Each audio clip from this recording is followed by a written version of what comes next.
يا رب صل وسلم دائما أبدا على حبيبك خير الخلق كلهم. اللهم صل على محمد النبي الأمي وعلى آله وسلم تسليما. اللهم صل على محمد عبدك ورسولك وعلى المؤمنين والمؤمنات والمسلمين والمسلمات الأحياء منهم والأموات إنك سميع قريب مجيب الدعوات. ہم سب وہ لوگ ہیں جو ہزاروں میل دور بیٹھ کر روزانہ صبح و شام مدینے کا تصور کرتے ہیں، آقا کے شہر کا تصور کرتے ہیں. کوئی نعتیں گنگناتا ہے اور کوئی نبی اکرم صلی اللہ علیہ وسلم کی مدح و منقبت سنتا ہے. کسی کی زبانوں پر درود کے زمزمے ہوتے ہیں اور کوئی نبی اکرم صلی اللہ علیہ وسلم کی سیرت کو سنتا ہے. کوئی دل اس کائنات کا ایسا نہیں ہے جو مدینے کی طرف کھنچتا نہ ہو. اس کی وجہ نبی اکرم صلی اللہ علیہ وسلم کو جب ہجرت پر مجبور کیا گیا تو نبی اکرم صلی اللہ علیہ وسلم نے مکہ مکرمہ سے باہر ایک اونچی جگہ پر کھڑے ہو کر کے کہا تھا، مکہ کو مخاطب کر کے کہ اے مکہ، کائنات کی تمام بستیوں میں سب سے زیادہ محبوب مجھے تو ہے، مگر تیرے مکینوں نے مجھے یہاں سے نکلنے پر مجبور کر دیا. اللہ تبارک و تعالیٰ نے یہ فیصلہ کر دیا، ہجرت کا فیصلہ کر دیا. تو پھر نبی اکرم صلی اللہ علیہ وسلم نے اللہ تبارک و تعالیٰ سے مخاطب ہو کر کے فریاد کی کہ بار الہ، جو شہر مجھے سب سے محبوب تھا آپ نے مجھے اس سے ہجرت کا حکم دیا ہے، تو اب مجھے کسی ایسے شہر کی طرف بھیجیے گا جو آپ کو سب سے محبوب ہو. نبی اکرم صلی اللہ علیہ وسلم کے لیے اللہ تبارک و تعالیٰ نے مدینہ منورہ کا انتخاب کیا. پھر نبی اکرم صلی اللہ علیہ وسلم نے مدینہ منورہ پہنچ کر کے بہت ساری دعائیں کی. مدینہ منورہ بیماریوں کا گھر تھا. مدینہ منورہ بیماریوں کا گھر تھا. جو شخص وہاں پہنچتا تھا بخار میں مبتلا ہو جاتا تھا. جیسے ہی صدیق اکبر اور حضرت بلال حبشی رضی اللہ تعالیٰ عنہ مدینہ پہنچے ہیں اور بخار میں مبتلا ہو گئے تو نبی اکرم صلی اللہ علیہ وسلم نے خاص دعا کی کہ بار الہ، اس کی ساری بیماریاں نکال کر کے باہر کر دیجیے. الفاظ استعمال کیے کہ یہاں کا سارا بخار جحفہ بھیج دیجیے. لفظ جحفہ مقام جحفہ کا استعمال کیا. تو صحابہ فرماتے ہیں کہ ایک پراگند افسر عورت کی شکل میں ہم نے مدینہ منورہ سے کسی چیز کو نکلتے دیکھا تو حضور نے بتلایا کہ یہ وہی بیماریوں کی مثالی شکل ہے. تو نبی اکرم صلی اللہ علیہ وسلم کے پہنچنے سے اس کی آب و ہوا کو اللہ نے پاک فرما دیا. اتنا پاک فرما دیا کہ نبی اکرم صلی اللہ علیہ وسلم جو اس شہر کے مکین ہیں، جب کہیں باہر سے تشریف لاتے تو جیسے ہی مدینہ منورہ کی آبادیوں کو دیکھتے تو اپنی سواری کو ایڑ لگا دیتے اور اس کی رفتار تیز کر دیتے.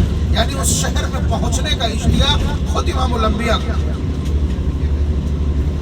اور اپنی چادر جیسے اس طرح سے لپیٹ لیتے ہیں محراب، اسی طرح سے لپٹی ہوئی چادر کو حضور چھوڑ دیتے اس طرح سے، اور یہ حصہ پورا کھل جاتا تاکہ مدینے کا گرد و غبار لگے. بعض صحابہ اپنے منہ کو ڈھانکنا چاہتے تو نبی اکرم صلی اللہ علیہ وسلم ان کو روک دیتے، فرماتے کہ اس کے غبار میں بھی شفا. وادی بطحان کا واقعہ مشہور ہے کہ اس سرزمین کو ہی خاک شفا قرار دے دیا نبی اکرم صلی اللہ علیہ وسلم. حضور نے اس شہر کے لیے دعا کی کہ بار الہ، وہ آپ کے ابراہیم کا حرم ہے. آپ کے ابراہیم نے، حضرت ابراہیم علیہ السلام نے اس کے لیے دعا کی تھی. میں اس کے لیے مکے جیسی دعا کرتا ہوں. میں مدینے کے لیے حضرت ابراہیم علیہ السلام کہ جتنی دعائیں کرتا ہوں اور وہی ساری دعائیں کرتا ہوں اور اسی طرح کی اور یعنی دوگنی دعائیں کرتا ہوں اس شہر کی برکت کے لیے. حضرت ابراہیم علیہ السلام نے بھی یہی کیا تھا کہ جب حضرت ہاجرہ کو اور حضرت اسماعیل کو اس بیابان اور اس بے آب و گیا وادی میں چھوڑا تھا اور اس کے بعد وہاں سے جب چلے تھے تو چل کر کے جیسے پہاڑ کی اوٹ میں آئے، بیوی اور بچوں کے سامنے اپنا وہ باندھ نہیں ٹوٹنے دیا صبر کا، لیکن جیسے ہی پہاڑ کی اوٹ میں آئے تو وہ دب چھلک کر کے آنکھوں سے باہر آ گیا اور دعا کی، ربنا انی اسکنت من ذریتی، کہ بار الہ میں نے اپنی اولاد کو، اپنی نسل کو یہاں ٹھہرا دیا ہے، واد غیر ذی زرع، اس بے آب و گیاہ وادی میں، عند بیتک المحرم، تیرے پاکیزہ گھر کے پاس، فجعل افئدۃ من الناس تهوی الیہم، یہ بیابان اور سنسان ہے، لوگوں کے دلوں کے اندر اس شہر کی کشش پیدا کر دی، اس کے اندر کشش پیدا کر دیجئے، لوگ اس شہر کی طرف چلے آئیں۔ آپ بتائیے، آپ 6000 کلومیٹر سے کھینچ کر کے چلے آئے، ایک موٹی رقم، ایک خطیر رقم جو مدتوں میں جمع کی جاتی ہے ہم جیسے لوگوں کے پاس، اس کو خرچ کر کے اور ہم لوگ چلے آتے ہیں۔ یہ اسی کشش، یہ وہی کشش ہے، یہ وہی گریوٹی ہے اس گھر کی۔ آپ نے دیکھا نہیں کہ جیسے ہی اس گھر کے قریب پہنچتے ہیں ساری تکان ختم ہو جاتی ہے، اس کی شکل بیٹری جیسی ہے۔ میں بات کر رہا ہوں، آپ بتائیے کہ وہ پوری کائنات کا چارجر، پورے کائنات کو وہاں سے کرنٹ سپلائی ہوتا ہے۔ خود نبی اکرم صلی اللہ علیہ وسلم کے الفاظ کہ اس پر روزانہ 120 رحمتیں اترتی ہیں، اس میں سے 60 طواف والوں کو تقسیم ہو جاتی ہیں، باقی آدھی نماز پڑھنے والوں کو، اور آدھی رحمتیں ان لوگوں کو جو کعبۃ اللہ کی طرف نگاہ ٹکائے بیٹھے رہتے ہیں۔ تو یہی سب کچھ مدینے کے لیے مانگا، تو اپنا دل ٹٹول کے دیکھیے، اپنا دل ٹٹول کے دیکھیے کیا کہتا ہے دل اسی طرح کی کشش یہاں بھی محسوس کرتا ہے۔ یہ گنبد خضرا بھی اتری، جس طرح کعبۃ اللہ کا وہ کالا غلاف کشش رکھتا ہے، ہمارے ایمان کے سارے سوت وہاں سے جڑتے ہیں، اسی طرح سے محبتوں کے سارے سوت اس گنبد خضرا سے جڑتے ہیں، اور یہیں سے سارا پاور جنریٹ کرتے ہیں۔ محبتوں کے سارے سوت اور ساری ہوائیں یہیں سے ہم کو ملتی ہیں، یہیں سے ہمارا سارا ایمانی آکسیجن آتا ہے۔ یہ نبی اکرم صلی اللہ علیہ وسلم کا شہر ہے۔ اب ظاہر ہے کہ اکابر کے واقعات تو ہم نے یہ سنے کہ مدینہ منورہ کی حدود شروع ہونے سے پہلے وہ اپنے جوتے تک اتار دیا کرتے تھے۔ کبھی کبھی ایسا بھی ہوتا تھا کہ ان کے پیر سنگلاف زمین پر چلتے چلتے لہو لہان ہو جایا کرتے تھے، لیکن اس ادب میں کہ کیا پتہ کہاں پر امام الانبیاء کے قدم پڑے ہوں، اس میں اتنی ہمت کہاں ہے کہ میں اس جگہ پر قدم رکھ سکوں۔ یہ ادب ہے حضرت صحابہ اکرام کا۔ یہ مرض الوفات میں نبی اکرم صلی اللہ علیہ وسلم نے حضرت صدیق اکبر رضی اللہ تعالیٰ عنہ کے لیے حکم فرمایا کہ مروا ابا بکر فلیصلی بالناس، میرا حکم پہنچا دو ابو بکر کو کہ وہ نماز پڑھائیں لوگوں کو۔ حضرت عائشہ رضی اللہ تعالیٰ عنہ نے کہا کہ اللہ کے رسول کو بہت رقیق القلب ہے، آپ کی جگہ پہ کیسے کھڑے ہو پائیں؟ انہوں نے فرمایا نہیں، ابو بکر سے کہو نماز پڑھو۔ حضرت صدیق اکبر رضی اللہ تعالیٰ عنہ کا یہ ادب ہے کہ جہاں پر حضور کے قدم تھے انہوں نے اس طرح سے کھڑا ہونا پسند کیا کہ جب وہ سجدہ کرے تو ان کے قدموں پر ہمارا سر پہنچے۔